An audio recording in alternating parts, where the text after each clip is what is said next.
Hey, what's up? It's Autumn, and this is Just a Thought.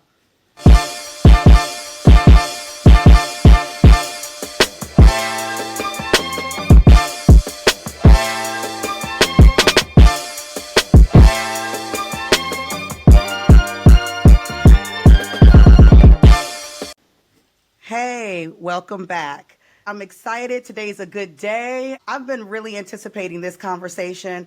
I'm really interested to hear my guest perspectives on. We're going to get into a little bit of a political space, but not in the way that you are thinking. I know that we have all these very divisive conversations where people are very clearly on one side or the other.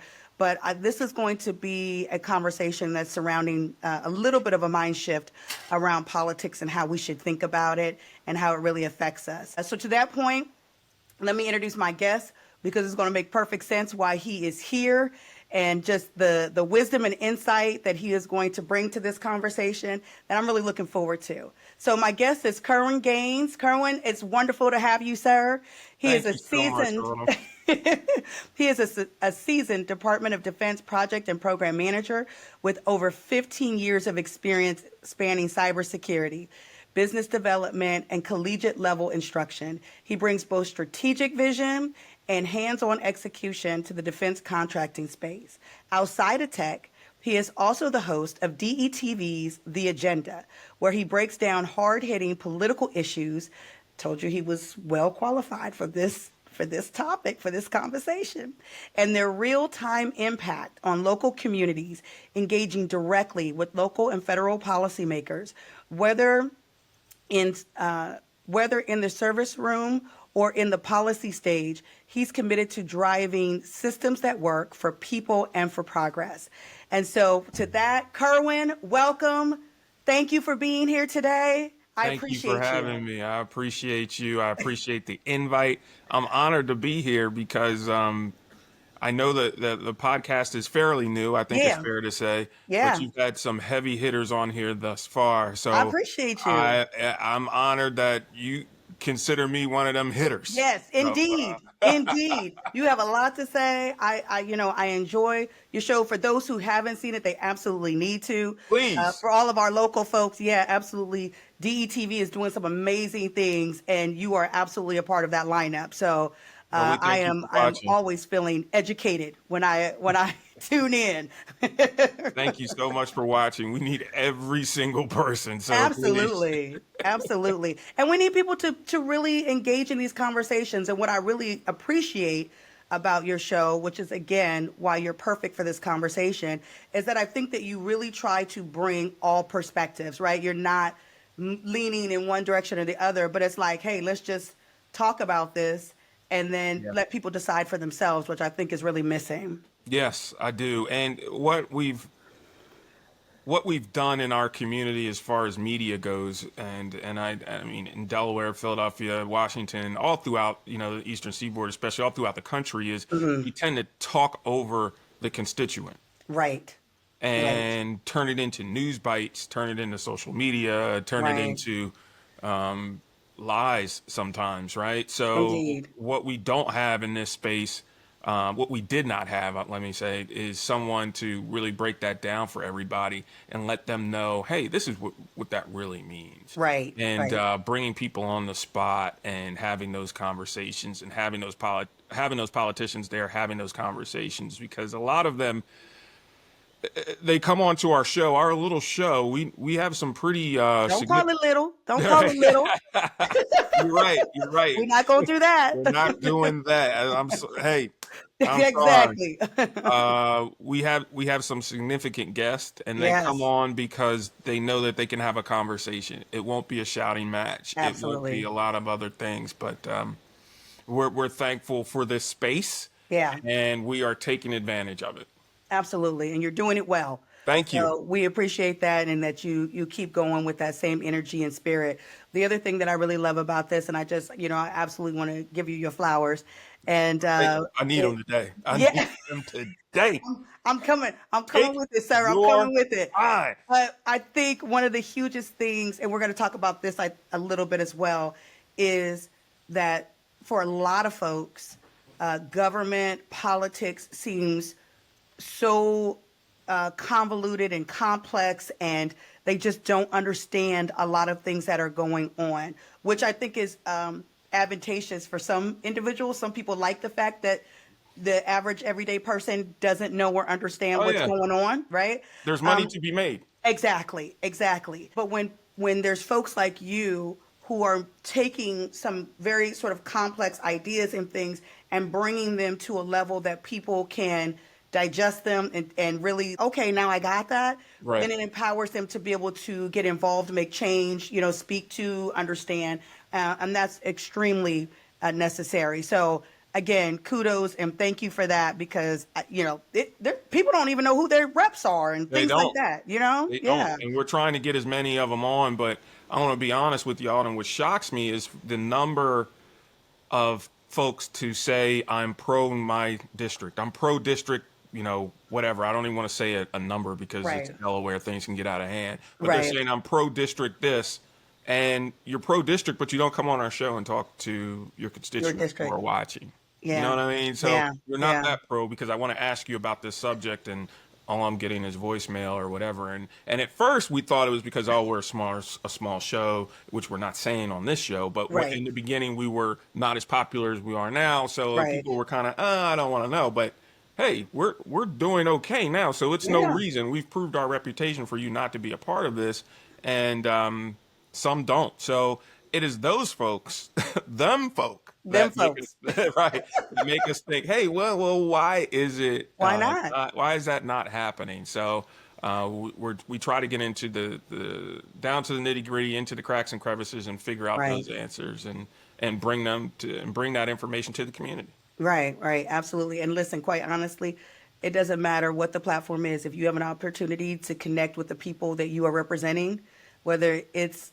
on a show of 5 people or a show of 5 million, you need Right. to be on it. I mean, Hey, like, that's just period, point blank.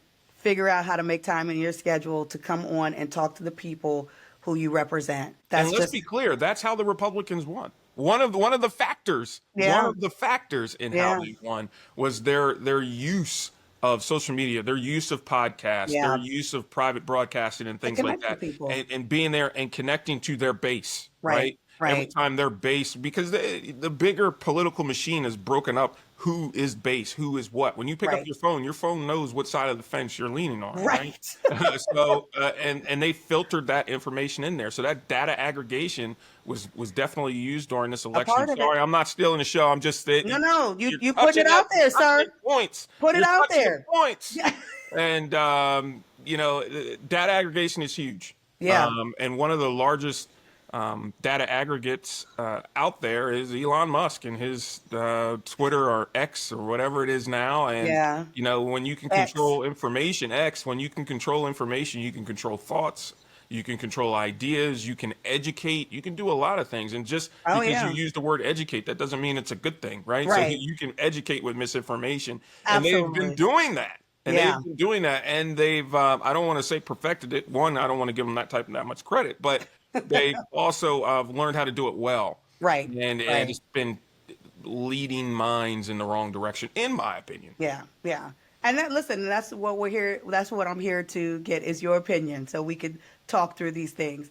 I absolutely agree with you. I think it's really, really important, and that's the piece of it is why we need to have more voices in the room, and why we need people who are talking about topics in different ways, so that people can take information in from more than one source, for more, which is why they need to get on. Look, don't have somebody else telling your narrative. Don't have somebody Right? else telling your story. Please don't. That's why you need to get on these shows and come to these podcasts and come to these things, so that your voice, your thoughts, and your ideas are being articulated from you directly, not what someone else is saying or doing. And so, yeah, people absolutely need to get involved on, big and small, medium, whatever, all the platforms that you have the opportunity to be on. So there's that. But what I really want to start with, so you and I kind of had a conversation, and we were talking about what's a different way to really talk about politics. We could sit here and we could argue a party or a specific policy down to its nuts and bolts, and I think that that's been done. I think we both agree on that. But what we really haven't gotten into is how that is affecting real everyday people in their real everyday lives. Yeah. And so policy in and of itself does not live in a bubble. Like, It that's going to doesn't. roll out, and somebody's going to have to live with that. And so thinking about all of the pieces that go into that is a different way to look at it. And that's kind of where we are going into today. Speaking of the political climate and some of the divide that we see, one of the questions that I really want to open up with you on is why do you think it's easier for people to argue over the politicians themselves, right? We hear a lot about Sleepy Joe or MAGA or whatever, right? We hear a lot about arguments about the people versus examining the policies themselves that they are pushing, which, like, it's very possible for me to identify with a party or for me to like a person and not necessarily agree with their stance on a thing. But we're finding that to be extremely difficult for people to do. What's your thoughts on why that is, why we're in that space? Well, some of my thought is not original, right? Okay. So I think Okay. if you were to go into any barbershop, they'll probably have this. Any diner, I think that they would have that. But I think Ted Koppel said it best: is that the Republican Party has turned into a party that celebrates ideology, and they have figured out how to really.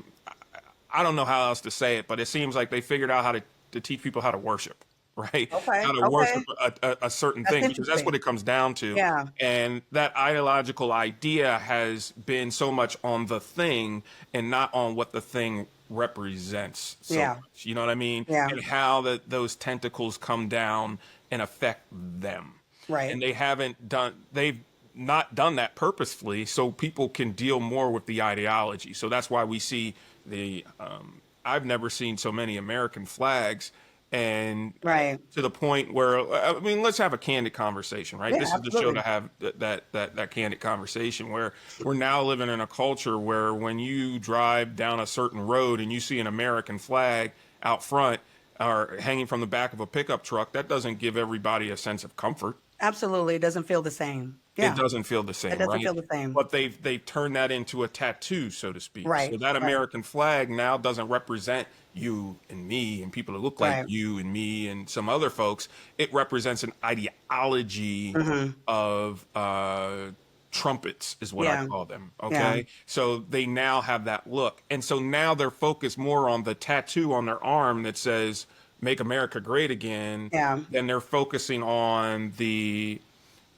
what that and how that affects them, Yeah. right? And we saw a lot of that. We're seeing a lot of that. Excuse me. Let's talk about it in the present tense. We're seeing a lot of that when it comes to the reduction of Medicaid and how Medicaid is in trouble, right? Right. People are under the impression they have made this ideology that nobody that makes America great again is on Medicaid. Right. So, I can't figure that out. listen. Well, it ties back. So I want to jump back for just 1 second. I'm sorry. No. You're fine, because we're gonna go there. I want to add to what you said, and maybe I actually have. I think that this is happening on both sides of the fence, right? I think that the Republicans just happen to be, in charge right now in a lot of places, but I think the Democrats are doing this as well. This idea, to your point, of making these ideals connected to people's identity. This Right. is who I am as a person, right?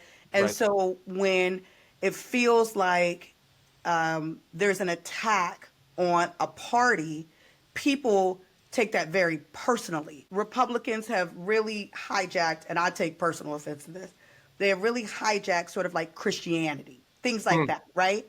And so people go like, it's like, oh, well, if you're Christian, then you're this. Right. And they're connecting those two identities where people go, well, I am Christian. So if I challenge certain things, it's almost like you're challenging my faith, my beliefs, all these other, and it's like, no. I'm saying, is this thing right or is this thing wrong? Right. And that is separate and apart. Just like my children, I love my kids. They are mine. But everything they do, I don't like. Right. And they're expensive. And They're very expensive. everything they do, I don't like. And I should have the ability to tell them I don't like that. It doesn't mean that I don't like you, or that I Right, right, don't, right. you're not a part of my family. The same thing with the Democrats, right? I think that there's this idea of, if I challenge a certain level of inclusion, that I'm not inclusive. That's not true. That's not true, right? So we've gone to these extremes, I think, on both sides, and made it a part of people's identity that I think is really the crux of why people find it really difficult to argue policy, because they think that it's somehow a And the reflection of penalty, them. and the penalty Yeah. to not falling within the guardrail for both parties is exclusion. It's cancel culture. It's exclusion. You're done. You're dead to us. Right, Absolutely. exactly. There's no, I mean, all this stuff you guys are Yeah. fighting for this with the flags. Well, Yeah. there's a big First Amendment there, Yeah. and these Bill of Rights that's set up to Yeah. protect those opinions. Yeah. And those opinions, you're saying that I can't have, Right. Right. You can have the opinions that go along with as what I long as want they you to. agree with me. Absolutely. And they can be in flux, right? Right. Because let's be honest, we're seeing some things that President Trump said that he would never do. Well. He's done this week. What? He's done this week. It isn't like, oh, well, I would He never reserves the right to change his mind, change sir. his mind at any time. He talked about Joe Biden like a dog for taking a nap during Oh my whatever, God. which was wrong. I mean, Yeah. don't get me wrong. I Yeah. love some Biden, but he was out cold. Okay. He was. Bless his heart. And so was this president Yeah. this Yeah. week in Qatar. Right. Right. Uh, so many things. Don't get me started. We can go down this road for a long time. But so those people that are ideological in regards to their belief, I have yet to hear Yeah. anything from Fox News in regards to this behavior. Because again, then that would say I was wrong, and they can't say I was wrong because it feels like a reflection on. Could you imagine? I don't want to say the obvious, so we'll just stick with Biden. Because if I Okay. was to go to a couple presidents before that, they would think that we're all talking about the same thing due to Right. race. So I don't want race to be a part of this conversation. Right. Okay, but could you imagine if President Biden came on the air and said that he is accepting a plane from Qatar, Mayhem. a 747, Man. $400 million. Listen, we still talking about And Hillary on and all top of this. that, you're going to send it to my library afterwards so I can use it Privately. when I'm out of office. Privately, when I'm out of office. It's mind-boggling. It's mind-boggling. This is the point. This is right here. This is exactly, you are making the exact point. How is it that people cannot separate and say, I'm a Trump supporter, but what he did is wrong? That we have to be able to call people out in that way. We have to be able to critically think in that way. And we are struggling to do so. And because we are struggling to do so, right, that now has a trickle effect that we all have to live under, because there's no checks and balances. None. Like, the people are a part of the checks and balance. We are, right? And it's removed. And we have removed ourselves from it. So one of the things that I think that, unfortunately, you're going to smack my hand again. Go ahead and smack it. Oh my God. Okay. I did it virtually. The Democrats, in my opinion, are going to have to play a game similar. And that is, Trump has proven that you can say whatever you want. And if you say it enough, People will believe it. people will believe it. We don't even say the right things enough. Right. Forget the lie. Right. Right. We at least need to say the right things. Right. So we had Senator Cory Booker a couple weeks ago stand up and do a very Oh, long okay. conversation, right? But at least, and he didn't read from a cookbook like some people do during these long whatevers. Like, he delivered 25 hours worth of information that was pertinent to our current state of government. Right. But since then, what have you heard? Right. Well, okay. So to that point, while that was amazing, how effective? No, but seriously, like, how effective was it? You stand here for 25 hours, you're saying amazing things, and that's great. But to that point, the average everyday person didn't sit there and listen to you for 25 hours. They're Right. not going to tune in and see the 20. So how do we take that? More and people turn have to it say into- it. They do have to say it. But how now? So how do we continue to have those conversations, and who is responsible for doing that? My answer, this right Yeah. here, every day, us conversations. We as people need to be standing up. Forget what they're trying to say. We have a responsibility to say, no, that don't feel right. No, that's not. That's not good. Well, No. you know what has to happen. What's that? Tell me, Kerwin. This is me leaned in. Tell me. I Tell me. Look, now you got me on edge. So, in my opinion, as I do on the show, this is Kerwin's world. Okay. I have not seen legislation, attitude, and action occur as it did during the summer of 2020. Okay. All right. So let's just take it from a Delaware standpoint. Yeah, let's start there. We had the unfortunate riot on Market Street. Okay? We all remember that. But the true effectiveness was not the riot on Market Street. It is when a bunch of young folk that were looking for good trouble went and shut down 95. They stood out in front of Exit 4, in front of the Martin Luther King interchange, and they stopped the largest commerce corridor Okay. on the East Coast. Now. When that happened, people began to think, oh, this is for real, for real. Yeah. Yeah. And folks throughout the United States did similar things. Kerwin, where are you getting at? When Yeah. it affects the common folk, Right. and when the common folk, not the pundits, Right.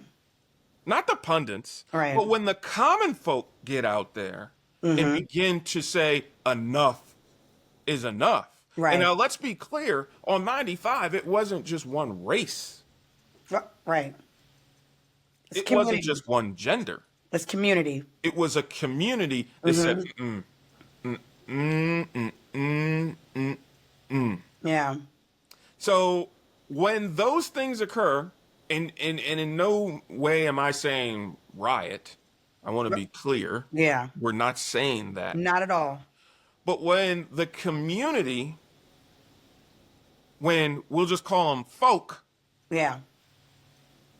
say, I'm not putting up with this anymore. And let me Right. be honest with you, Autumn. I believe we're closer to that.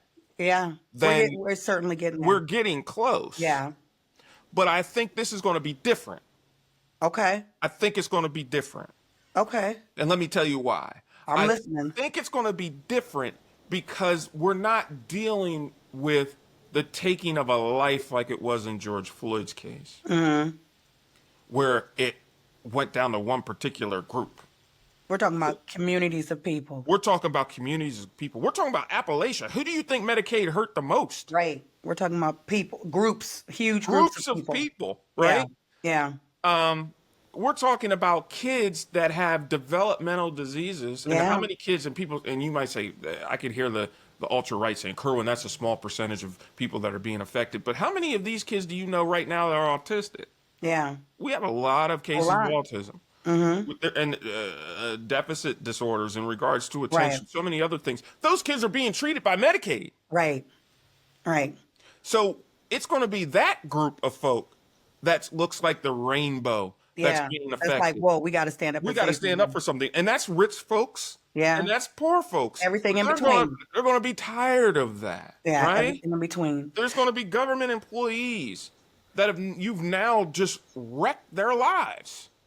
let's So be honest, you wrecked their lives. absolutely. So here's the thing with that. Okay, because So many you're other groups, but that's just a random no, no, set. no. You're talking good. So it's interesting because um, it's so layered to this. First and foremost, I think what this really also highlights is the need for people to get involved in their local politics. Yes. People spend so much time on the federal, which is important. Right. But when you are looking federally, it feels like it's so far away, and it Right. feels like But local, what's happening with your governor, your mayor, your legislators, you know what I mean, your local court, like your school districts, like when you are involved in that, that really truly is affecting what your immediate quality of life is. And there's a lot of people who are not getting involved on that level. And let's be Then honest, we had school board elections this week. I know. And school board elections, a girlfriend of mine works in, politically in the education space. A lot of them come down to the 50 votes. Was it 5 this time? Do you see what I'm saying? Like literally, it's that close because nobody is voting. And then we complain and say education is terrible. And the You're voting right. pool was only 150 or 300 people. Where are we? You can't make it up. Where are we? You Right? can't And make so, it up. but see, here's the thing. Because when your life, and this is going back to your piece of it, when your life is good and comfortable, life is amazing. I don't care. Right. I'm good. Or So my what kids are if that's grown. happening to my neighbor? Well, my kids are grown, so what do I worry about school board for? Right. That's my neighbor's problem. That's not my problem. Life is amazing for me. But the minute that stuff starts happening to you personally, now it's like, oh, wait a minute, wait a minute. And so to this point, now we're talking about things that are affecting huge populations of people. It's not gender related. It's not race related. It's everyone. And that's why Everywhere. this is going to look different Yeah. in the uprising. Yeah. I would say the lack of tolerance to what we currently have. Yeah. It's going to Yeah. look like a rainbow. Right. And I think that's what the Republican Party, some of them are beginning to realize because it's affecting them and they're getting those phone calls. And you've seen some of those. I hope that some of your watchers have seen is that some of these town hall meetings are getting out of hand. Yeah. And these Or are ultra they out of hand or are they just lively? They getting live. Well, I didn't see any chairs. It wasn't. Okay. It wasn't like in Alabama where Okay. people were trying to get on the boat. But no, They it just wasn't getting that bad. lively. That's out of hand. Okay. These are lively, Right. and but that's year one. Yeah. We're not even done year one yet. Right. Right. We got We're at the first 150 days, maybe. Right.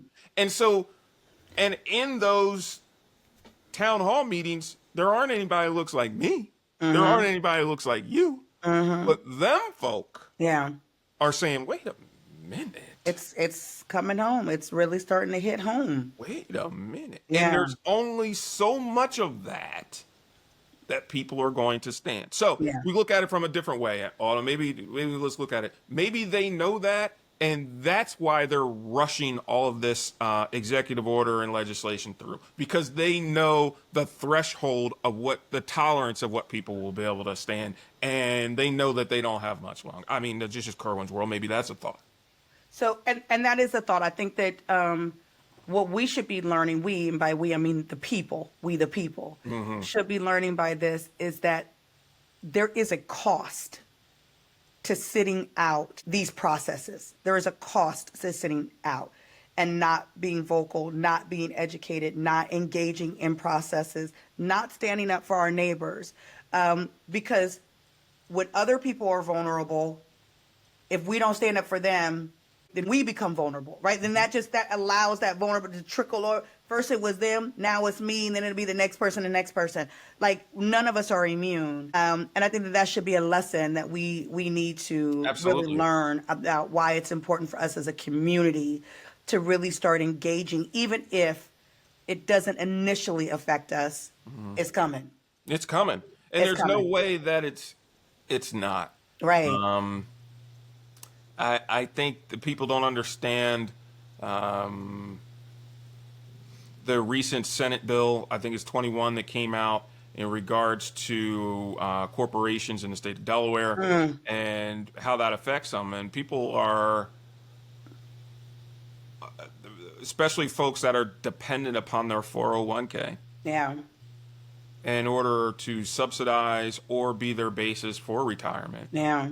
Yeah. Those decisions that were made there directly affect that, Like, but you don't know. but they don't know, They don't right? know. And when Yeah. those folks find out how that's going to affect them, you just wait.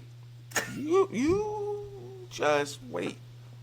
You Your just phone might be ringing, Kerwin, with some guest appearances. I'm just saying hey, they gonna need to speak to some people about it's some things. it's gonna be it.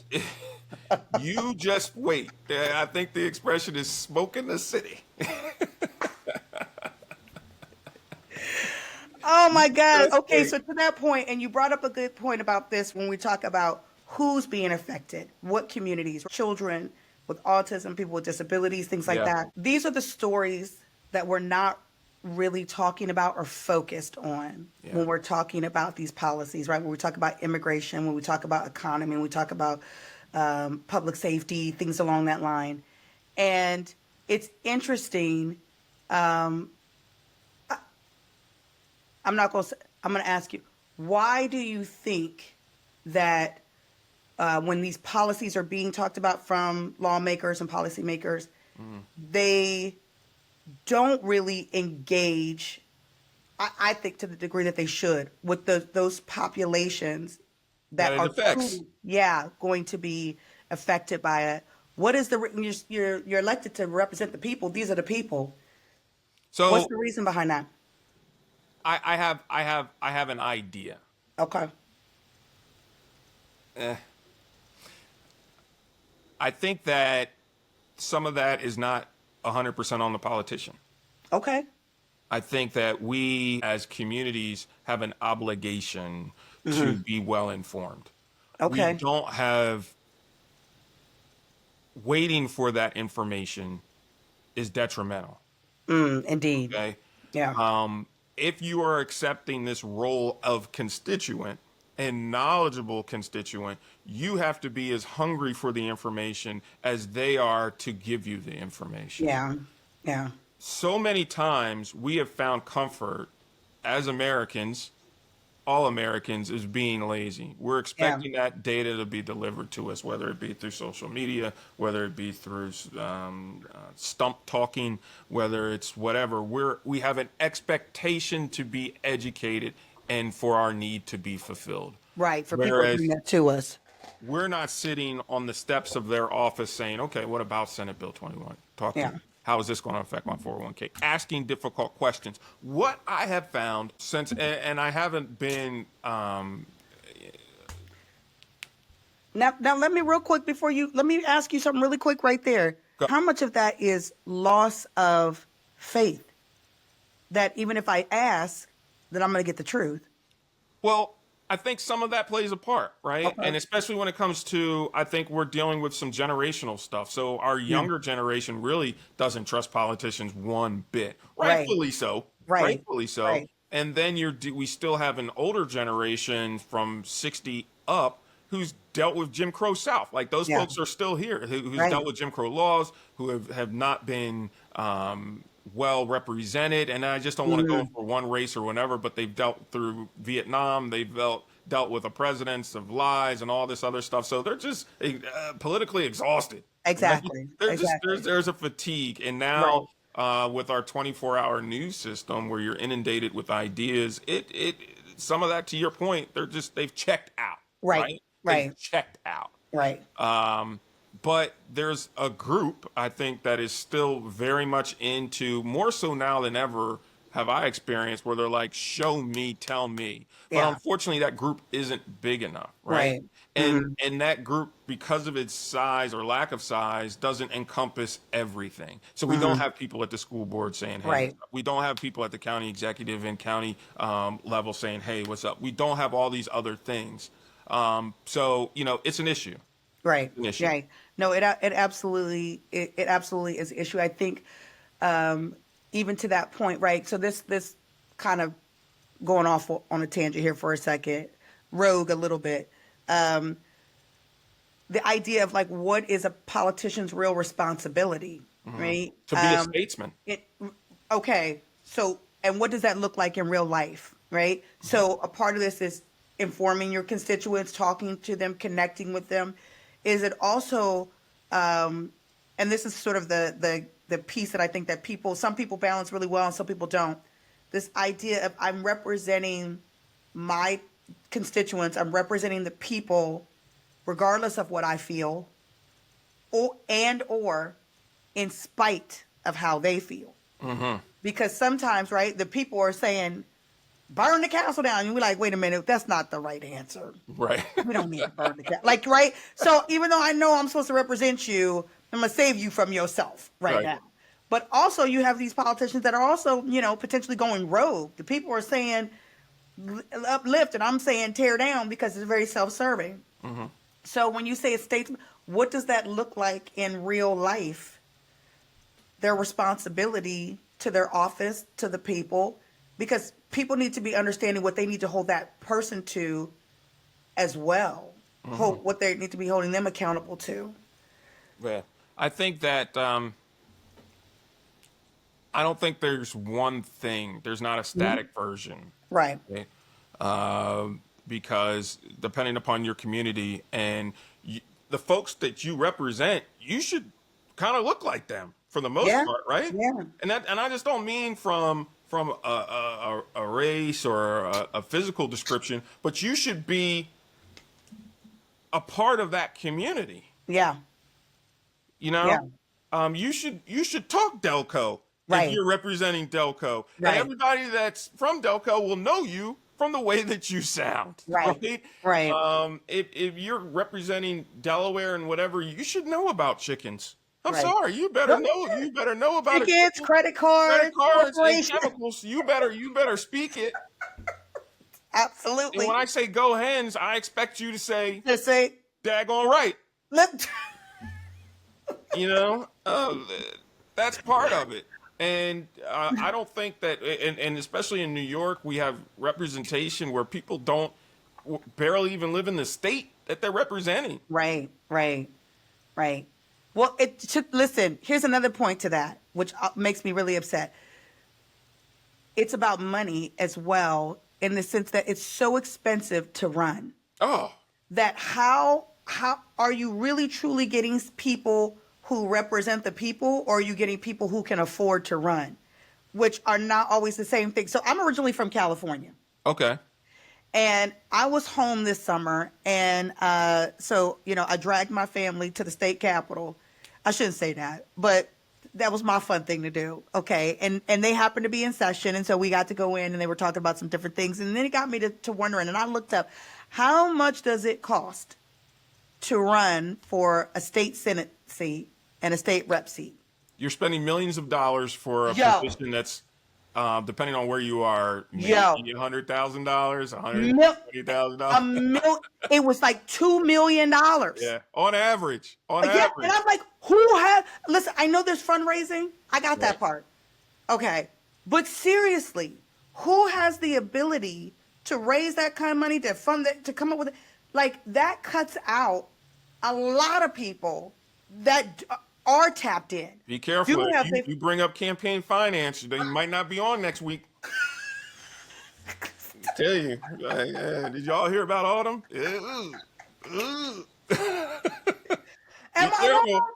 Am I wrong? How, like, seriously, that irks me to know it. I'm like, is this really who we would have voted for? Or is this just who could?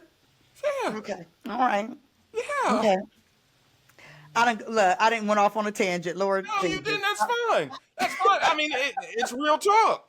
It is. It's real talk. It is. I think about all of the people that come on to my show and all of the monies that they've expended. Yes. In order to get this job. Right. For $55,000-$60,000 as to be their salary. Right. So they've come up with 1.2 to win. So that makes me think, why do you want this? Yeah. why do you, why would you put yourself in a position where all your skeletons and you can people can lie and say, "Oh, I don't have any skeletons in my closet." First of all, Yeah, you're a liar. we all do. We all We do. all do. Yeah. So why would you open that up? Yeah. Why? Yeah. What's the benefit? What's the rainbow Right. at the end of this thing? I don't know.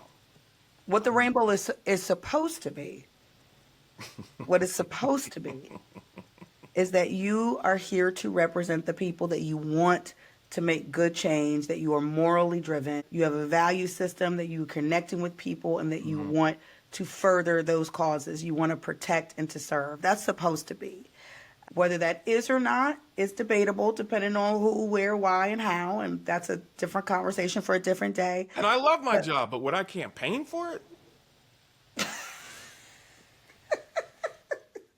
Listen, well, it comes with a lot of other, look, that's getting ready to open up. It comes with a lot of other things too that we gonna, Would yeah. you campaign for your current position? I mean, don't get me wrong. I mean, I love working, and whatever, but I don't know if I'd run a campaign for it though. I mean, look, I know, it's a delicate subject. I'll it is a delicate subject. Kerwin, listen, you see me, I just folded my hands into the prayer hands. This is exactly with outside, sir, outside.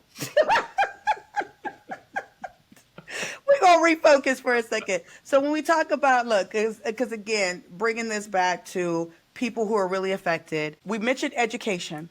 What are some other places that you feel like some systems and places that we are interacting with every day that are shaped by decisions that people aren't even voting on or making themselves educated on? Some really key ones, right? Again, we talked about healthcare. Yeah, so We talked healthcare, about I would education. say healthcare is number one, right? Okay. Because that's how we're ranked Yeah. from other countries, right? On a global scale is our couple things. One is our infrastructure, which I think is important. So President Biden put together some great infrastructure plans to rebuild this country and work on our roads and our bridges and do some great things from building building back some of our electrical grids, and so some of that is very important. All of that, most of that comes from policies that are stemmed in Washington, right? Yeah. So our infrastructure is huge. Alden brought up another great point in regards to our education. Yeah. DETV's The Agenda. We're doing a great series on education and how important that is, not just at a state level, but on a level. So we're talking about bringing all these jobs back to America. Yeah. Right? Yeah. Well, if we don't have an educated workforce, it doesn't matter. Right. Nobody's going to be able to do them. Nobody's going to be able to do the work anyway. Right. Right. Right. Delaware right now is 45th in the country, right? So we're not exactly knocking it out of the park. We're not even getting hit with the ball. I don't even Yeah. know what we're doing. You know what I mean? Which is, here's the thing, which is really crazy because of how much money we spend Per student. per student on education and for us to rank. So money's not the problem. Right. Like money is not the problem. We have people who are ranking much higher than us who are spending much less money. So that's clearly not the issue. We have to start thinking about this from a different perspective. And as a constituent, I don't want to spend anymore. I'm saying Right. it. I'm saying it on your show. I don't want to spend another dollar. He said, I want you to be a better steward over the money you For the have. better steward for the money you have. Understood, sir. We heard it here. Understood. You Understood. know, I don't want to spend another dollar on a failing system. I Yeah, don't think this yeah. is anything that we can buy our way out of. Yeah, no, we definitely we need to start looking at, And we're only a state. See, you done got me fired up. We're only a state of 1 million people, right. That's new. and that's new. That's new. So that isn't. We're not educating 1 million kids. Right, right, right. I don't have the exact number, but I think it's around 400K that we're educating in the state of Delaware. Okay, Okay. and we're outspending other states. Yeah. We have a smaller populace, But we but have we're like getting the 19 worst school result. districts, I think, don't we? Something like Huh? that. We have like 19 school districts, I think, or 19 something schools. like that. Don't even get me started on that. We got almost 60 police departments. We need to rethink some We things. need to rethink some things, We right? need to rethink some things. So, so how you So know, okay, so let's look at that for a second. Let's look at that for a second. When you think about that, how did that happen? And I think that stuff like that happens because you have people in a room who say, "Oh, I think this is a really good idea. I think that this will be amazing. This makes sense, or I want to do this. This helps me do what I want to do," right? And you got a small group of people who have that authority, that seat at the table, that are making these decisions. Meanwhile, they're not talking to the everyday person.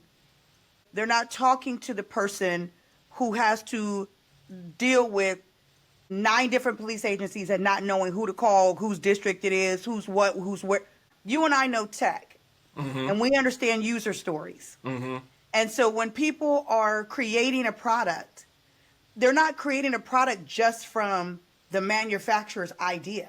They have to actually take into consideration who's going to use it and what their experience is going to be. right, And then I create what I'm going to create with that in mind. right. So how much different would policy be? Would these structures be?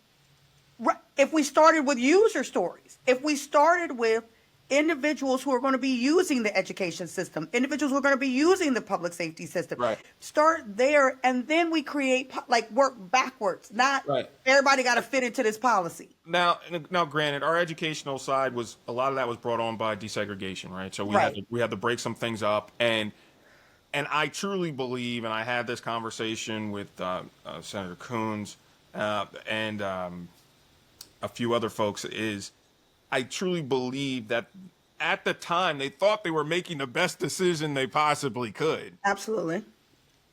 but people don't really think 30, 40 years down the line. Right. Nobody has a crystal ball to know that Delaware at that time, our population exploded. Yeah.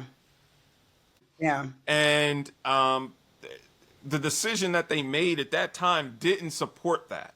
Yeah. But we had an obligation to support the initiative of desegregation and not allow it to go back. So we had to continue in the methodologies of delivering education, which we did, which Yeah. have now proven to be ineffective. Right. Right. Right? Right. So some of that, I try not to kick them too much, but now I'm kicking them because I'm saying, hey, look, we've all fallen on the sword. It didn't work. Got it. Right. We We did gotta the best we change. could. Now we have to change it. But your speed to change it, I don't need another organization. Right. I don't need Another another committee. learning collaborative. I'm not Right. knocking them. I don't need Right. another consortium. I need you all to do the damn thing. Right. Right. Put some work. Let's get this done. Let's go. We've been talking about it for a minute now. There you go. So that's my issue, right? And that's my issue around it. But it's time. Like there's no more excuses Yeah. for inaction. Right. Right. I Right. think Cindy Martin, our new Secretary of Education. Let me tell you something, Autumn. She's growing on me. She's growing on me. She's Okay. growing on me. Okay. She's growing on me. And Okay. at first, I was kind of, okay. Not the But side. she is growing on me. I have And why is she optimism. growing on you? Because when she came onto the show, she she never said, we're great. Right. She never Okay. said, it's going to be fine. I have Okay. the complete control. She never Well, said I that. mean, to say that would be But people do. Okay. We're living in a culture where people will tell you. that's fair. The house is Whatever not on it is. fire, but we see flames. Go. Right. Yeah. And she is the first time where she made it clear. Nothing makes me feel more comfortable than having, and Miss Martin, this isn't in regards to your age, but nothing makes me feel comfortable than having an old surgeon when I'm having a procedure done. Well, if he has gray Seasoned hair or she has experience. gray hair, Seasoned experience. bring it on. Yeah. Wisdom. When she told me and told us that I've been here before, it Right. sucks, but I've been right here before, and I had less money to do it, Okay. and I did it. Okay. You're like, daggone. Then I'm like, well, I heard what she said. So I went and did the research to Yeah. prove it. Autumn, she's done it. Okay. Well, then we want to see something. We expected to see something. You just gave her the seal of approval. I'm coming. I want you to know She's done it. we coming back in 4 years. We gonna come back, and I'm I gonna don't say, think it's going to take 4 years. okay, I think, coach, I think, honestly. you giving real high marks. Well, hear me out now. I'm listening. Hear me out. I Okay. think that we're not going to be out of this for 10 years. Mm-hmm. We're But she not can going be to start say, us "Oh, well we on have her a whole way. new way of doing things." It's going to take a decade. Yeah. Okay. But I believe that we are going to see substantial markers of we will see markers of substantial change Yeah. within the next 24 to 36 months. Okay. I can't wait. I'm getting ready to put it on my calendar. I heard what you just said. I'm going to put it on my calendar. You know you're getting a phone call from me. I, but I truly believe if she implements And I hope so. the things that she's talking about, I think in 36 months we will see some markers of improvement Okay. throughout our state. Does the things that she's talking about, from your perspective, the things that she's talking about, do you think that they include, to that point, user stories? Do you think that she is I being think that's where she's starting from. okay? Okay, I want to hear you say it. Okay. That's Okay. the difference. That's the difference. Okay. I That's think that is where she's starting from. okay. I think she's saying she's going to the classrooms and not talking. But listening, observing, yeah, taking it in. Not being a pundit, saying, Right. I'm Cindy Martin and I'm here to da da da da da. Nope, she's sitting in the corner. Yeah. Like, And that's the thing. That, I mean, how much does that change to really hear people's stories, to really experience them, to sit in them, right? There's something to be said. There's some going to police again for a second. That Wilmington Police Department, for instance, is one of them. That fine organization. You said what? Fine organization. Has a city residency requirement. And a lot of people have bucked against that. But there's something to be said about it, right? They understand that you need to be able to connect with, to understand, to live, to breathe, to And that's the a city vibe, that energy. you have to. Right, right. Because it helps you to serve differently. It helps you to hear people differently. It helps you to understand how and live next to the decisions that you make every day. When you're in uniform, I'm making decisions, and I got to live next to the people who are being affected by the decisions that I make. That gives you a very different, When that pothole is tearing up your car, right. It gives you a very different respect for what people are going through. And Yeah. I think that that's hugely important. yeah. Yeah, And hugely important. it says a lot. And what I think, go ahead and do it. Smack Oh it. my gosh, here we go. That's three. That's three, Kerwin. That's three. You should not accept, policing is not the same as it was in the 60s. Police is not the Yeah. same as it was in the 70s or 80s, even the 90s. Right.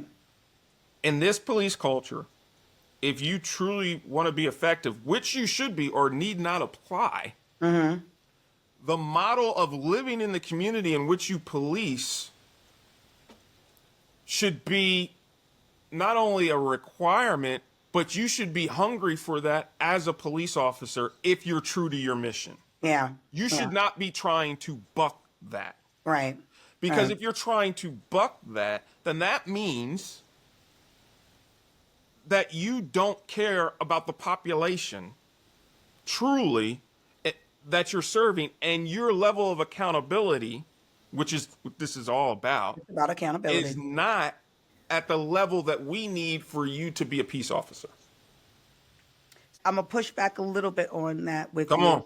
in regards to state police. So state police, obviously, they have a responsibility throughout the whole entire state. And there's obviously, well, first of all, They make so much money. I don't know what somebody. They're doing well. They're doing well. They're doing, and bless They're them. doing I'm well. not a hater. I'm not a hater. Sounded a little bit of the hate. It did a little bit, but it's not. I got a lot of friends who are troopers, but I'm just saying. So, but here's the thing. So there's some neighborhoods that they are absolutely policing that they would not live in, and it makes absolute sense that they would not, right? And so, but I do believe, so that's why I would say I push back a little bit that, like, man, yeah, this is my district, but I wouldn't live or have my family necessarily here. What I do think that is a requirement, though, in that is that you do spend time there, and even outside of being in uniform, right? Shouldn't be, I'm running in just with authority and I'm leaving the minute that I absolutely can. But taking some time to go to the basketball games as just a spectator, go to the, if you know, I mean, There with should the be a event. credit system. You should, yes, absolutely. If you can show me video of you playing basketball with the kids in uniform, I should be able to see you playing basketball outside of uniform, right? This should be that you are engaging with that community and that is an authentic part of you connecting with them, even with or without your uniform. So I agree that needs to happen. And in some instances, I think it can happen without them living there. But it needs to be, I don't know, you doing community service, and that would be a requirement. You do Nah, you community need to live service. there. You need to live there. Girl, when you and I know good well, there's some neighborhoods we like, nah, I'm I not didn't doing say you it. had to live there. The city is 8 miles long by 8 miles long. That's There's different fair. places where you can That's live. fair. That's fair. You're right. You're right. That's fair. That's fair. I'm just saying depending on how these districts are broken up. Like I said, I'm looking at it with the state police. So you see a lot of that with them where they're moving in multiple different directions because of the jurisdiction that they have. And that may be another issue that they need to rectify as far as how they're doing that and who they're assigning where. Right. I'm not a part of their administration, but listen. And I say that not to be funny. I know it sounded funny, like I was being petty. It's not. I say that to say I recognize that people are making decisions based on information that we may not be privy to.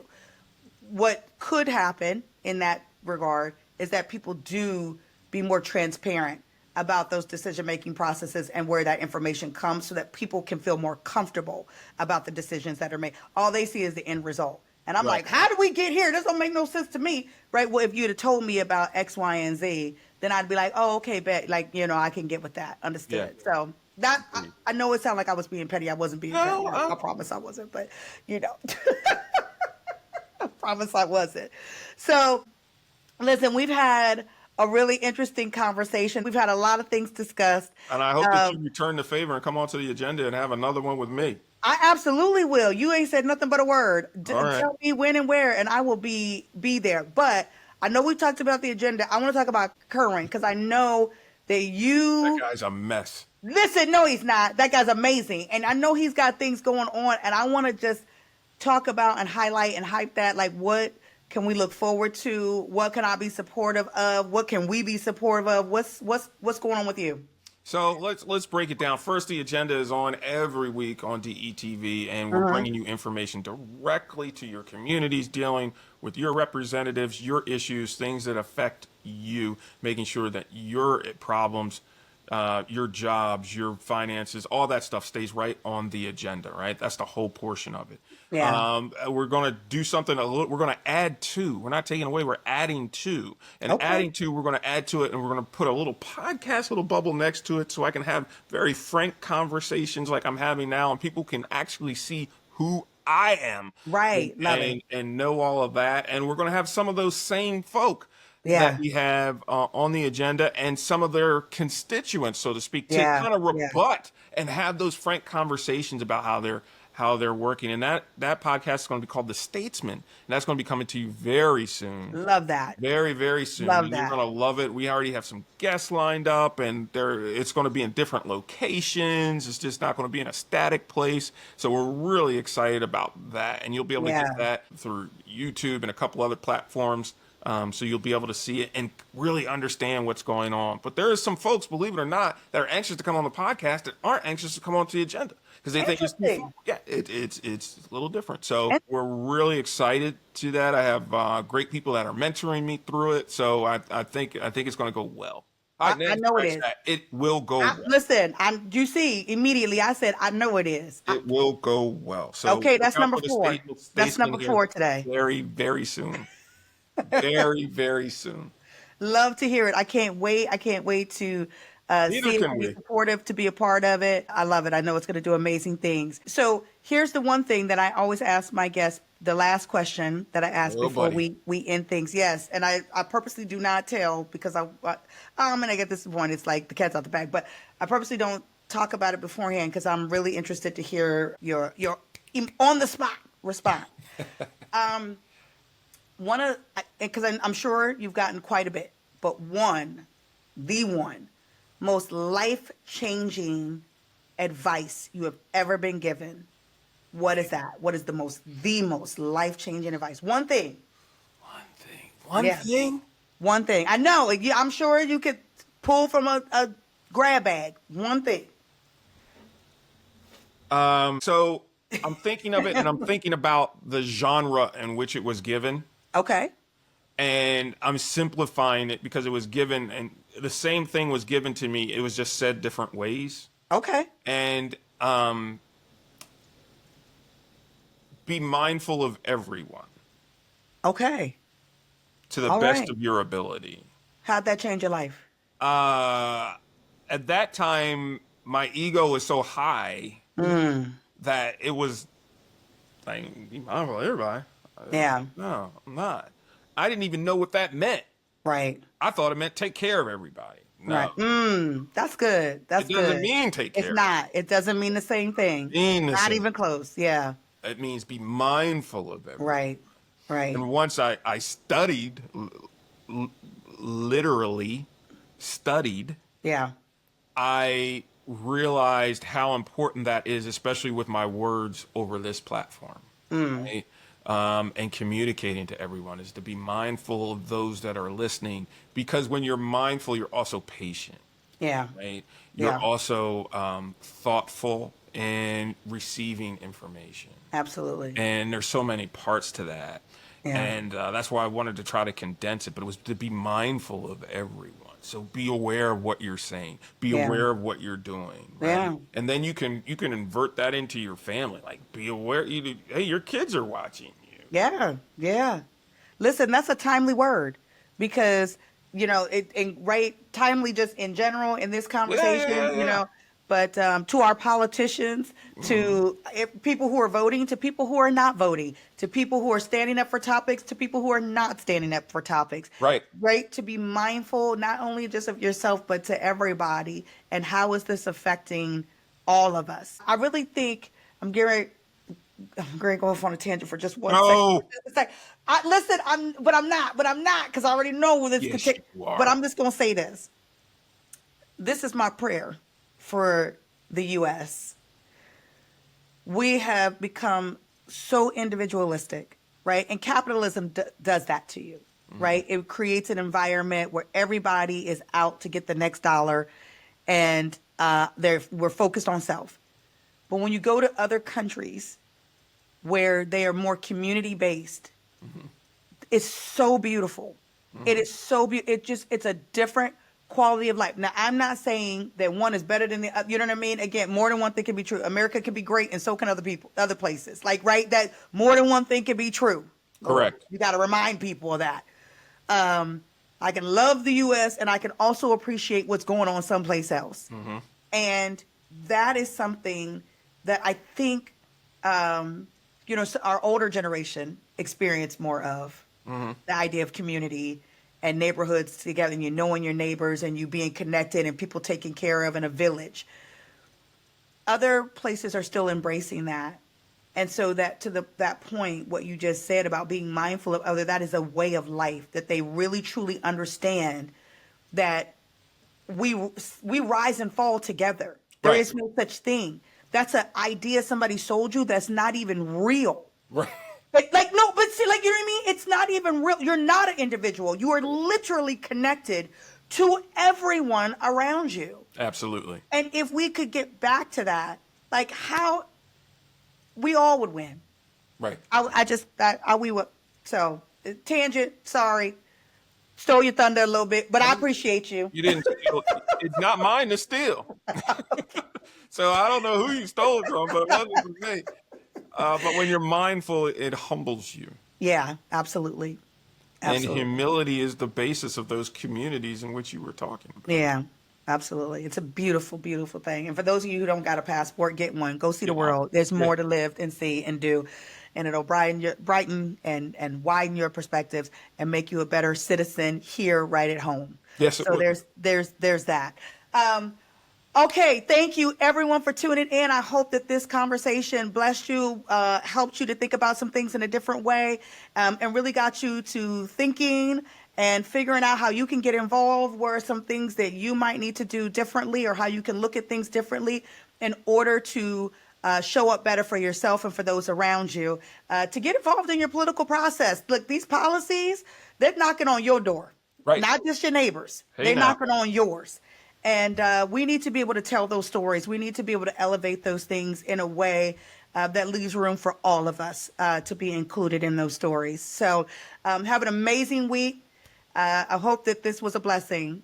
Take care. Bye-bye. Thank you. Bye.